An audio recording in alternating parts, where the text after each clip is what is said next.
आप सभी को मेरा नमस्कार। आशा करती हूँ आप सभी अच्छे होंगे। चैनल को शेयर करें और सब्सक्राइब करें। देखो, मैं आपके लिए या फिर यूँ कहूँ कि मेरे पढ़ने के लिए मैं क्वेश्चंस लेकर आती हूँ। अगर मैं खुद नहीं पढ़ूँगी तो पढ़ाऊँगी क्या? तो पढ़ना तो ज़रूरी है। तो प्लीज़, जब मैं पहले कुछ सीखूँगी तभी तो सिखा पाऊँगी। तो मेरे साथ साथ आप भी पढ़ सकते हैं और चैनल को शेयर करें और सब्सक्राइब करें। हो सकता है ये बुक आपके पास हो, पर ऑडियो से जल्दी याद होता है।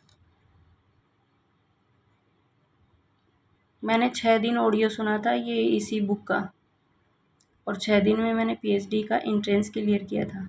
प्लीज़ चैनल को शेयर करें और सब्सक्राइब करें, और इस बात को ध्यान में रखें कि ऑडियो से भी हम समझ सकते हैं और सुन सकते हैं। कूपी टोपी नीर पापड़ किस भाषा परिवार से हिंदी के अंतर्गत शब्द है? द्रविड़ भाषा परिवार के अंतर्गत। कूपी टोपी नीर पापड़ द्रविड़ भाषा परिवार से हिंदी के में आगत शब्द है। इस भाषा परिवार के अंतर्गत तमिल, तेलुगु, कन्नड़ और मलयालम आदि भाषाएं आती हैं। इनमें से तमिल सबसे पुरानी और उससे शास्त्रीय भाषा माना जाता है। राष्ट्र प्रचार समिति वर्धा के संस्थापक कौन थे? कौन थे सबसे पहले? महात्मा गांधी थे। राष्ट्रभाषा प्रचार समिति वर्धा के संस्थापक महात्मा गांधी थे। सन 1936 में इसकी स्थापना हुई। महात्मा गांधी किसके संस्थापक थे? राष्ट्रभाषा प्रचार समिति के। हिंदी को राष्ट्रभाषा के रूप में स्थापित करना तथा देश विदेश में हिंदी का प्रचार प्रसार करना ही इस संस्था का प्रमुख उद्देश्य था। हिंदी भाषा लिपि में लिखी जाती है देवनागरी। हिंदी भाषा देवनागरी लिपि में लिखी जाती है। ब्राह्मी उत्तरी शैली से 4-5वीं सदी में गुप्त लिपि तथा 6ठी सदी में कुटिल लिपि विकसित हुई। इसी कुटिल लिपि के 6ठी सदी में लगभग नागरी के प्राचीन रूप का विकास हुआ, जिसे प्राचीन नागरी कहते हैं। देवनागरी लिपि अक्षरिक देवनागरी की वर्णमाला का वर्णक्रम वैज्ञानिक है। आधुनिक भारतीय भाषाओं का सर्वप्रथम वर्गीकरण किस विद्वान ने किया? सर्वप्रथम वर्गीकरण डॉक्टर A.F.R. हॉर्नले ने किया। भारतीय भाषाओं का सर्वप्रथम वर्गीकरण A.F.R. हॉर्नले ने किया। हॉर्नले ने आधुनिक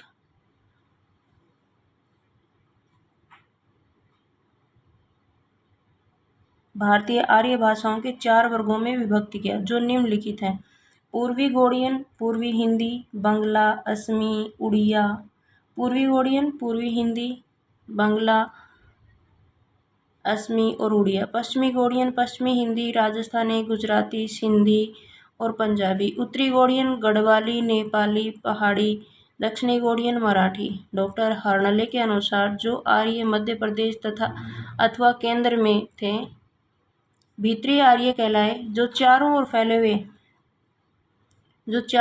फैले हुए थे, बाहरी आर्य कहलाए। मध्यकाल में फारसी, अरबी, तुर्की, पश्तो भी से कौन सी ध्वनियाँ हिंदी में आ मिली हैं? क, ख, ग और ज और फ। सबके नीचे जो बिंदी वाला है ना, वो सब।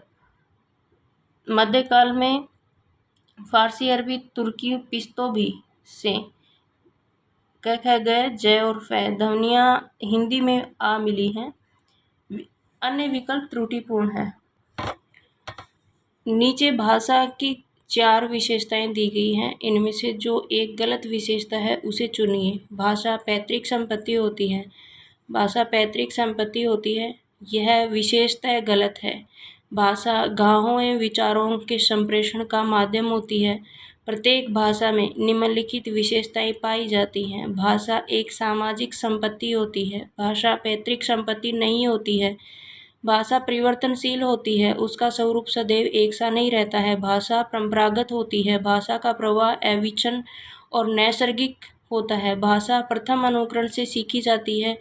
भाषा सार्वजनिक संपत्ति तथा भाव संप्रेषण का सर्वोत्तम साधन होती है। भाषा की प्रवृत्ति कठिन से सरल की ओर होती है। प्रत्येक भाषा की भौगोलिक ऐतिहासिक सीमाएं होती हैं। टकसाली भाषा कहते हैं। टकसाली भाषा किसे कहते हैं? संस्कृति निष्ठ भाषा को टकसाली भाषा कहते हैं। देवनागरी लिपि का सर्वप्रथम प्रयोग किस राज्य में हुआ? किस राज्य में हुआ? गुजरात में हुआ। देवनागरी लिपि का सर्वप्रथम प्रयोग गुजरात राज्य में हुआ माना जाता है। सर्वप्रथम प्रयोग गुजरात राज्य के राजा जयभट्ट ने 7वीं-8वीं शताब्दी के एक शिलालेख में मिलता है। उत्तर प्रदेश सरकार द्वारा गठित लिपि सुधार परिषद की 28-29 नवंबर 1953 को बैठक की अध्यक्षता की थी। तत्कालीन उपराष्ट्रपति डॉक्टर सर्वपल्ली राधाकृष्णन ने उत्तर प्रदेश सरकार द्वारा गठित लिपि सुधार परिषद की 28-29 नवंबर 1953 को बैठक की अध्यक्षता तत्कालीन उपराष्ट्रपति डॉक्टर सर्वपल्ली राधाकृष्णन ने की थी। हिंदी शब्दानुशासन ग्रंथ के रचनाकार हैं। हिंदी शब्दानुशासन ग्रंथ के रचनाकार किशोरीदास वाजपेयी हैं। हिंदी शब्दानुशासन 1957 ग्रंथ के रचनाकार किशोरीदास वाजपेयी हैं। 1920 में कामता प्रसाद गुरु का हिंदी व्याकरण नागरी प्रचारणी सभा काशी द्वारा प्रकाशित हुआ है। पंडित किशोरीदास वाजपेयी कृत हिंदी शब्दानुशासन भाषा विज्ञान से संकलित हिंदी का व्याकरण ब्रजभाषा का व्याकरण 1943 स्वतंत्र राष्ट्रभाषा का प्रथम व्याकरण 1949 वाजपेयी जी के अन्य व्याकरण ग्रंथ हेमचंद्र का शब्दानुशासन व्याकरण की रचना। इसी को रिपीट करते हैं। हिंदी शब्दानुशासन 1957 ग्रंथ के रचनाकार किशोरीदास वाजपेयी हैं। 1920 में कामता प्रसाद गुरु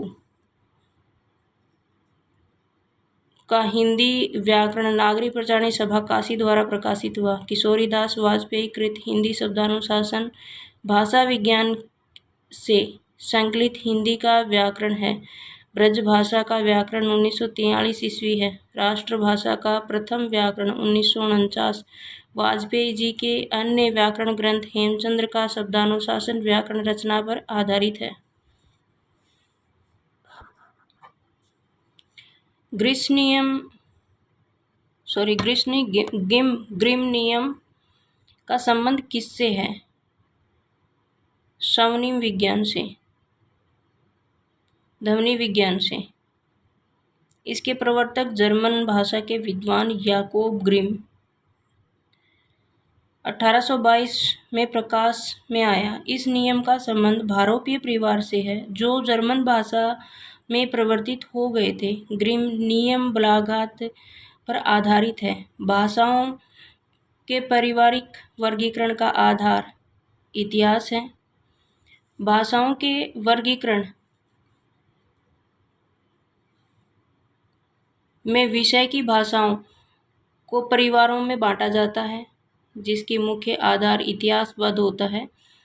हिंदी भारोपीय परिवार की भाषा है। विश्व की भाषा परिवार भारोपीय भाषा परिवार भारत, यूरोपीय द्रविड़ भाषा परिवार, काकेशी परिवार, चीनी एवं एकाक्षरी परिवार, ब्रुक्सी परिवार, उराल अल्ताई परिवार, सामी हामी परिवार, काकेशियन परिवार, बुशमैन परिवार इत्यादि प्रमुख भारोपीय परिवार को इंडो जर्मनिक आर्य परिवार,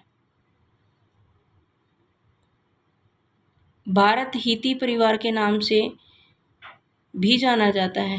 हरियाणवी या बांगरू की बोली किस अपभ्रंश में विकसित हुई है? किस अपभ्रंश में विकसित हुई है? पश्चिमोत्तर अपभ्रंश में, पश्चिमोत्तर शोरसेनी अपभ्रंश में। हरियाणवी या बांगरू पश्चिमी हिंदी उपभाषा की प्रमुख बोली है जिसका विकास पश्चिमोत्तर शोरसेनी अपभ्रंश से हुआ है। यह बोली हरियाणा तथा दिल्ली के देहाती क्षेत्रों में बोली जाती है। खड़ी बोली कोरवी, ब्रजभाषा, कन्नौजी तथा बुंदेली पश्चिमी हिंदी उपभाषा की अन्य बोलियां हैं, जबकि अर्धमागधी अपभ्रंश की उपभाषा पूर्वी हिंदी है, जिसके अंतर्गत अवधी, बघेली तथा छत्तीसगढ़ी बोली जाती है। मागधी अपभ्रंश की उपभाषा बिहारी हिंदी है, जिसकी बोली भोजपुरी, मगही तथा मैथिली है। ग्वालियर की बोली है, ग्वालियर की बोली बुंदेली है, ग्वालियर की बोली बुंदेली है। इसके अलावा यह बोली उत्तर प्रदेश के झांसी, उराई, जालौन, हमीरपुर, बांदा तथा मध्य प्रदेश के में ओरछा, पन्ना, दतिया, चरखारी, सागर, टीकमगढ़, दामोह, सिवनी, छिंदवाड़ा, बालाघाट तथा भोपाल में बोली जाती है। हिंदी खड़ी बोली किस अपभ्रंश से विकसित हुई है? किस अपभ्रंश से विकसित हुई है? शोरसेनी अपभ्रंश से। हिंदी खड़ी बोली शोरसेनी अपभ्रंश से विकसित हुई है। इसके अंतर्गत 5 बोलियां आती हैं: कोरवी खड़ी बोली, हरियाणवी, बांगरू, ब्रजभाषा, बुंदेली और कन्नौजी। चैनल को शेयर करें, सब्सक्राइब करें। धन्यवाद।